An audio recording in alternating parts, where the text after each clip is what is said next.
Hello guys. कल हमारा ये वीडियो अधूरा रह गया था, आज हमको इसको कंटिन्यू करते हैं। राज्य में कम वर्षा के कारण क्या है? तो सबसे पहला कारण इसमें लिख रखा है कि बंगाल की खाड़ी का मानसून राजस्थान में प्रवेश करने से पहले गंगा के मैदान में अपनी आर्द्रता समाप्त कर चुका होता है। इसका मीनिंग क्या है, ये हम पहले इन तीनों पॉइंट्स को रीड कर लेते हैं, उसके बाद में कंटिन्यू समझते हैं। सेकेंड पॉइंट है, इसमें दे रखा है अरावली का समानांतर होना। थर्ड पॉइंट है, मानसूनी हवाएं जब रेगिस्तानी भाग पर आती है तो अत्यधिक गर्मी के कारण उनकी आर्द्रता घट जाती है, जिससे वे वर्षा नहीं प्राप्त कर पाते हैं। जैसे ये राजस्थान का भाग है और ये वाला मैंने कुछ छोटा ही बनाया है वैसे, लेकिन ये इंडिया को ले लेते हैं। तो राजस्थान के जो पूर्वी भाग है, ये पूर्वी भाग बंगाल की खाड़ी से वर्षा प्राप्त करता है, क्योंकि इस तरीके से अरावली फैली हुई है और इस तरीके से ये बंगाल की खाड़ी की शाखा से मानसून राजस्थान के पूर्वी भाग में टकराता है और अरावली से टकराने के कारण अरावली का जो पूर्वी भाग है वहाँ अधिकतर बारिश कर देता है। लेकिन ये जब प्रवेश करता है तो उससे पहले यहाँ ये गंगा का मैदान है और गंगा के मैदान को पार करके राजस्थान के पूर्वी भाग पर आता है, इसलिए यहाँ जो पहाड़ियाँ हैं उन पहाड़ियों पर ये अपनी पूरी आर्द्रता लगभग समाप्त कर चुका होता है, क्योंकि यह यहाँ से यहाँ तक आने में काफ़ी डिस्टेंस कवर करता है और उस डिस्टेंस के कारण उसकी आर्द्रता थोड़ी बहुत कम होती जाएगी, तो काफ़ी कम हो चुकी होती है। इसलिए राजस्थान का जो पूर्वी भाग है वो तुलनात्मक रूप से कम बारिश प्राप्त कर पाता है। एंड सेकंड पॉइंट हमने पढ़ा था अरावली का समानांतर होना। एंड अरावली के समानांतर होने का मीनिंग ये हुआ, जैसे ये दक्षिणी पश्चिमी मानसून है और ये दक्षिणी पश्चिमी मानसून इस तरीके से एंट्री कर रहा है और यहाँ ये इसके पैरेलल चलता हुआ आगे निकल जाता है। इस तरीके से ये आगे निकल जाएगा, तो ये अरावली इस तरीके से खड़ी है। जब ये यहाँ कोई अड़चन नहीं डाल रही है तो इसके पैरेलल जो भी हवाएं हैं वो आगे निकल जाएगी और बारिश नहीं करेगी। जैसे अगर अरावली इस तरीके से होती तो ये अड़चन डालती और बारिश करवा पाती, लेकिन इस तरीके से खड़ी होने के कारण यहाँ बारिश नहीं हो पाती है। थोड़ी बहुत साइड से जहाँ भी टक्कर होती है मानसूनी हवाओं की तो वहाँ बारिश हो पाती है। तो इस तरीके से ये अपना सेकंड पॉइंट कंप्लीट हो गया है। अरावली का समानांतर होना शायद समझ में आ गया होगा। नेक्स्ट पॉइंट है, मानसूनी हवाएं जब रेगिस्तानी भाग पर आती है तो अत्यधिक गर्मी के कारण उनकी आर्द्रता घट जाती है, जिससे वे वर्षा नहीं कर पाती है। इस मानसूनी हवाओं का मीनिंग ये हुआ कि जैसे ये दक्षिणी पश्चिमी मानसून की हवाएं राजस्थान के दक्षिण के भाग पर ये आगे निकल रही है, तो राजस्थान का ये वाला भाग मरुस्थल का एरिया है और मरुस्थल का एरिया का मीनिंग ये हुआ कि यहाँ टेम्परेचर क्या है, हाई है, और टेम्परेचर हाई होने के कारण ये क्या आर्द्रता को ज़्यादा सोख लेता है और जितनी ज़्यादा आर्द्रता ये सोखेगा उतनी कम बारिश प्राप्त कर पाएगा, क्योंकि बादलों के अंदर जो भी आर्द्रता है वो आर्द्रता इस टेम्परेचर के कारण सोख ली जाती है और बारिश कम प्राप्त हो पाती है। तो ये हो गए राज्य में कम वर्षा के कारण। फर्स्ट हमने पढ़ा बंगाल की खाड़ी का मानसून राजस्थान में प्रवेश करने से पहले गंगा के मैदान में अपनी आर्द्रता समाप्त कर चुका है। सेकंड पॉइंट है अरावली का समानांतर होना। थर्ड पॉइंट है मानसूनी हवाएं जब रेगिस्तानी भाग पर आती है तो अत्यधिक गर्मी के कारण उनकी आर्द्रता घट जाती है, जिससे वे वर्षा नहीं कर पाती है। फिर नेक्स्ट है राजस्थान की जलवायु की क्या क्या विशेषताएं हैं। तो सबसे पहली विशेषता और इम्पोर्टेंट विशेषता है कि मानसूनी जलवायु प्राप्त होती है और राजस्थान में ये मानसूनी जलवायु प्रादेशिक विविधता लिए हुए हैं। प्रादेशिक विविधता का मीनिंग ये हुआ कि अलग अलग सेक्टर में अलग अलग प्रकार की जलवायु प्राप्त होती है। जैसे हमने पहले मरुस्थल को पढ़ा तो मरुस्थल की जलवायु अलग है, सेकंड अरावली की अलग है, थर्ड पूर्वी मैदान की अलग है, एंड देन हाड़ौती वाले भाग की अलग है।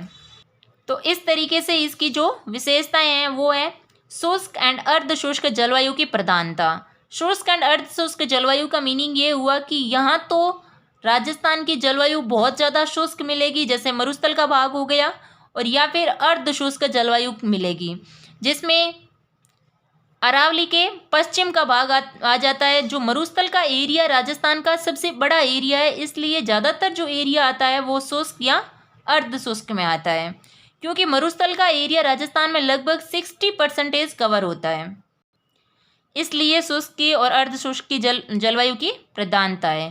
फिर नेक्स्ट पॉइंट है सामयिक वर्षा 90% दक्षिणी पश्चिमी मानसून से होती है, और ये कब होती है? गर्मियों में।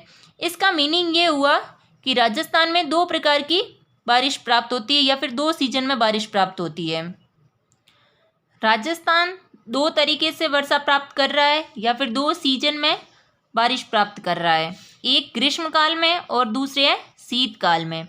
शीतकाल में जो वर्षा प्राप्त होती है वो मावट के रूप में होती है, और ग्रीष्मकाल में जो वर्षा प्राप्त होती है वो दक्षिणी पश्चिमी मानसून के रूप में होती है।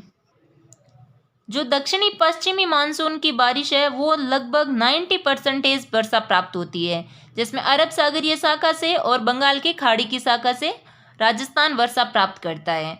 और जो मावट के रूप में वर्षा प्राप्त हो रही है वो 10% हो रही है। इसका मतलब ये हुआ कि राजस्थान की जलवायु की एक विशेषता हो गई कि दक्षिणी पश्चिमी मानसून में राजस्थान 90% बारिश प्राप्त कर पाता है। कुल जितनी भी बारिश है उसका 90% है। जब भी परसेंटेज निकाला जाता है तो 100 को मान करके निकाला जाता है कि 100 अगर कुल बारिश है तो उसकी 10% शीतकालीन है और 90% ग्रीष्मकालीन है। फिर नेक्स्ट पॉइंट है वर्षा की मात्रा व समय अनिश्चित व अनियमित तथा वर्षा की अपर्याप्तता, और इससे क्या होता है? अकाल या सूखे का प्रकोप होता है।